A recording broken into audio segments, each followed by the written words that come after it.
Good morning, students. Today I am going to teach you the first chapter, electric charges and fields. So where we can see electric charges while lightning, isn't it? While lightning we can see the discharge of electricity. Similarly, when we take off our dress we can hear some crackle sound because of the formation of charges. Similarly, another experiment, simple experiment we can do is that rub a scale with your dry hair and show the scale to a piece of paper. What happens? Now the scale attracts this piece of paper. Why? When you rub your scale with your hair, what happens? Electrons, they get transferred from the hair to the scale. Then this scale gets electrons. Now the charges are formed here and these charges are attracted by the paper. So this is the simple experiment you can do so that we can understand the formation of charges. Another example is given in your book, that is, take a glass rod, okay, and rub to a piece of silk cloth. So what happens in this case? When you rub a glass rod with silk cloth, electrons move out of this glass rod. That means it will get positive charge. Electrons, negative charges move out of this one. That means electrons move out. That means this get positive charge. You can hang this with a silk thread. Okay, this glass rod. Again, you can do the same experiment. Another glass rod, rub it with a silk cloth so that it will get positive charge, and you can hang it with a silk thread. So when you keep these two glass rods nearby, what happens? They repel each other because like charges they repel. Both are positive, here positive and positive. They repel each other. Another experiment, you rub a plastic rod, okay, plastic rod with fur or silk. You can see that in this case electrons are transferred to this plastic, means electrons are transferred to this rod, means it will get negative charges. You can hang it with silk thread. Similarly, again another plastic rod you can take, rub it to the silk and hang it with a silk thread. Again it will get negative charges. So when you keep these two plastic rods nearby, what happens is that they repel each other. Why? Because both are having same charges, similar charges, they repel each other, means negative and negative, both they repel each other.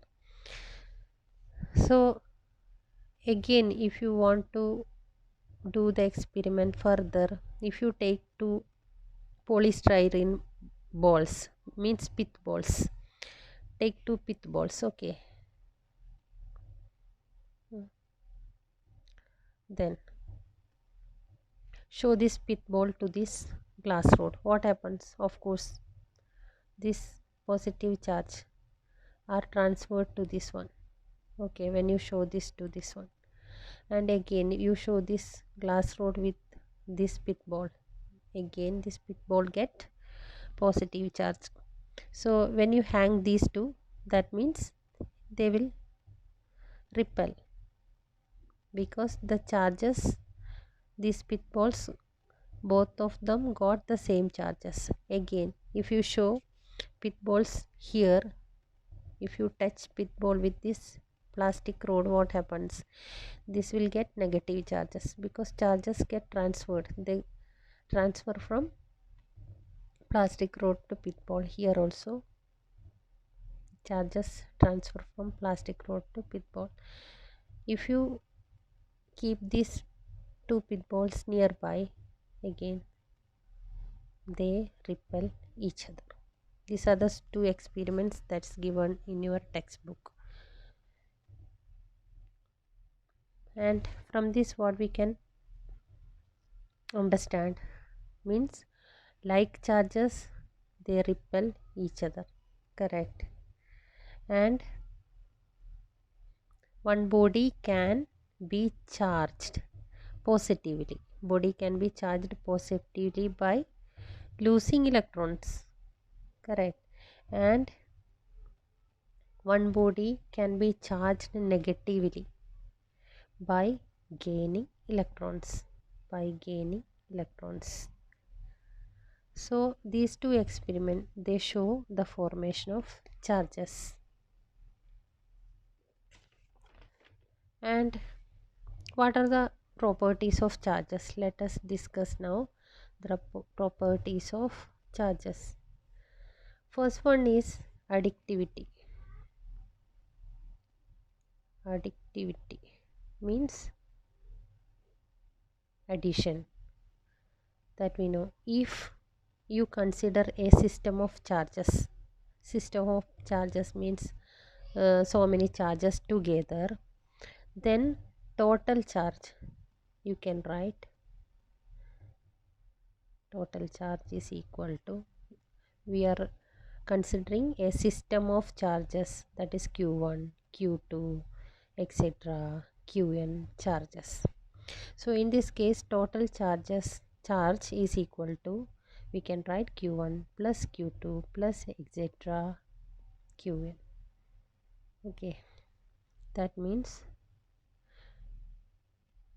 if you consider a system of charges q1, q2, q3, etc., total charge you can write as the sum of these charges q1 plus q2 plus q3, etc. Next is conservation of charges. Conservation of charge means when you rub two bodies as like this, okay, when you rub two bodies, one loses, sees,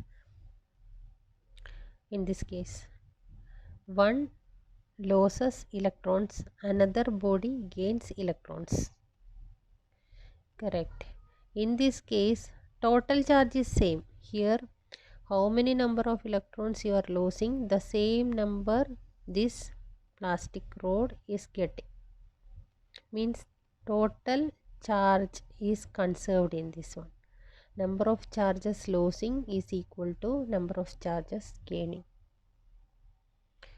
So this is conservation of charge. And next one is quantization.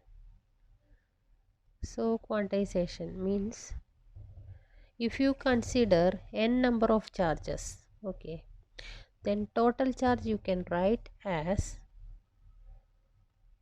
the product of n number of charges, the product of n and basic unit of charge E. That means total charge we can write as the product of number of charges and the basic unit of charge. Here the basic unit of charge is 1.6 into 10 raised to minus 19 coulomb. So we can say the total charge Q is an integral multiple of basic unit of charge. Next is Coulomb's law.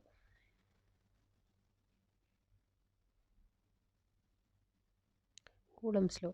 Coulomb's law actually explain the force between two charges. Force between, consider two charges Q1 and Q2. So Coulomb's law explain the force between them.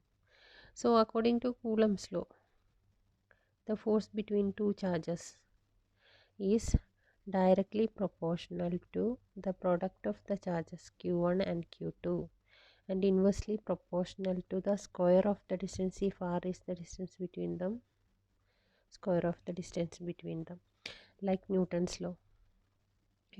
Like Newton's universal law of gravitation, F is equal to, we have learned earlier,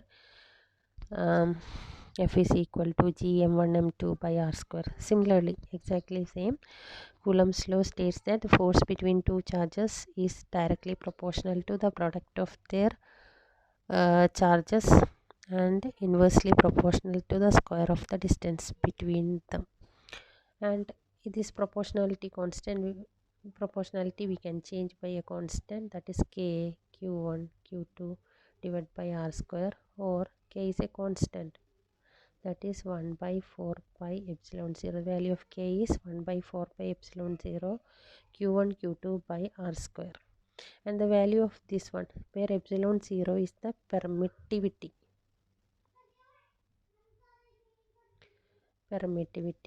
of free space, and its value is epsilon 0 is 8.85 into 10 raised to minus 12 is the value, coulomb per Newton meter square.